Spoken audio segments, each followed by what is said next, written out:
Hello kids, welcome to ನಮ್ಮ moral ಕಥೆಗಳು. ಇಂದಿನ ನಮ್ಮ ಕಥೆ ತೋಳ ಬಂತು ತೋಳ.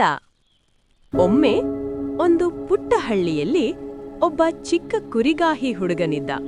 ಪ್ರತಿದಿನ ಅವನು ತನ್ನ ಕುರಿಗಳನ್ನು ಹಸಿರು ಬೆಟ್ಟಕ್ಕೆ ಮೇಯಲು ಕರೆದೊಯ್ಯುತ್ತಿದ್ದ.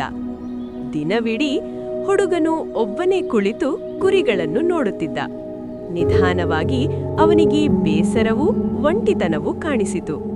ಅಷ್ಟರಲ್ಲಿ ಹುಡುಗನಿಗೆ ಒಂದು ಚೇಷ್ಟೆಯ ಆಲೋಚನೆ ಬಂತು. ಅವನು ಜೋರಾಗಿ ತೋಳ ತೋಳ ಸಹಾಯ ಮಾಡಿ ಎಂದು ಕೂಗಲು ಶುರು ಮಾಡಿದ. ಆ ಕೂಗು ಕೇಳಿ ಹಳ್ಳಿಯ ಜನರು ಸಹಾಯ ಮಾಡಲು ಬೆಟ್ಟದ ಕಡೆ ಓಡಿ ಬಂದರು. ಆದರೆ ಅಲ್ಲಿ ತೋಳವೇ ಇರಲಿಲ್ಲ.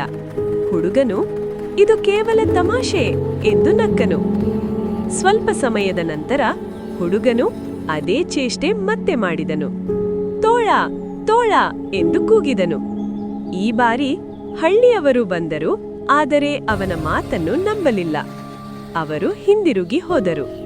ಮತ್ತೆ ಸ್ವಲ್ಪ ಸಮಯದ ನಂತರ ಕಾಡಿನಲ್ಲಿ ನಿಜವಾದ ತೋಳ ಬಂದಿತು. ಕುರಿಗಳು ತುಂಬಾ ಭಯಪಟ್ಟವು. ಹುಡುಗನು ಭಯಗೊಂಡು ತೋಳ ತೋಳ ದಯವಿಟ್ಟು ಸಹಾಯ ಮಾಡಿ ಎಂದು ಜೋರಾಗಿ ಕೂಗಿದನು. ಆದರೆ ಈ ಬಾರಿ ಯಾರೂ ಬರಲಿಲ್ಲ. ಹುಡುಗನು ತುಂಬಾ ದುಃಖಪಟ್ಟನು. ತನ್ನ ತಪ್ಪನ್ನು ಅವನು ಅರ್ಥ ಮಾಡಿಕೊಂಡನು.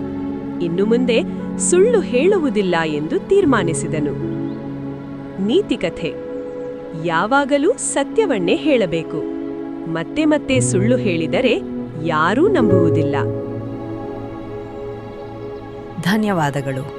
ವಿಡಿಯೋ ಇಷ್ಟವಾದರೆ ಲೈಕ್ ಮಾಡಿ, ಹೊಸ ಕಥೆಗಳಿಗಾಗಿ ಚಾನಲ್ನು ಸಬ್ಸ್ಕ್ರೈಬ್ ಮಾಡಿ. ಮತ್ತೆ ಮುಂದಿನ ಕಥೆಯಲ್ಲಿ ಸಿಗೋಣ.